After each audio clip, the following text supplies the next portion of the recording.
Assalamualaikum warahmatullahi wabarakatuh. Madayaw, ug maayong adlaw kaninyong tanan. Magandang araw sa inyo lahat. Ang impeachment complaint na inendorso ng akbayan ay isang papel na walang kalakip na kahit anong ebidensyang magpapatunay sa mga paratang na isinasaad dito. Hindi na ito bago. Matatandaan na ang impeachment laban sa akin ay naging sagot nila sa aking pag-alis sa gabinete. Isang hakbang na isinagawa dahil hindi na maipaliwanag ng Pangulo ang patuloy na pagkalugmok ng bayan sa kahirapan dulot ng kanyang kapabayaan at bisyo. Noong 19th Congress, binuksan pa nila ang isang Investigation in Aid of Legislation, hindi upang lumikha ng batas, kundi upang magsagawa ng isang malinaw na fishing expedition para sa planadong impeachment laban sa akin.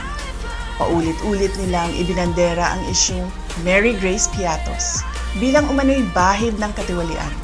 Kahit na sa kabila ng lahat ng investigasyon ay wala silang naipakitang kahit isang direktang paglabag sa paggamit ng confidential funds. Sumunod na dito ang bentahan ng mga pirma para sa impeachment at ang mga tinaguriang for later release projects na ipinangako umano sa ilang miyembro ng Kamara upang itulak ang impeachment laban sa akin. Mga pangyayaring mismong inamin na ng ilang mambabatas sa kanilang mga naging pahayag. Mga kababayan, walang kredibilidad ang akbayan upang mag-endorso o magsumite ng impeachment complaint. Ilang ulit ng hayagang ipinahayag ng kanilang pinuno ang kaniyang intensyong tumakbo sa pagkapangulo. Isang malinaw na indikasyon ng pampulitikang motibo sa likod ng kanilang mga hakbang. Huwag nating kalimutan ang makasaysayang talumpati noong Agosto 2024 ni Risa Ontiveros, kung saan malinaw niyang inilahad ang tunay na motibo ng akbayan bilang isang grupo. At habang ang anak niya ay may kapangyarihan pa, hindi magiging madali ang ating laban. While VP Sara is in power, the threat of a full-blown Duterte comeback is still a very real and present danger. For one, they are supported by one major superpower, China.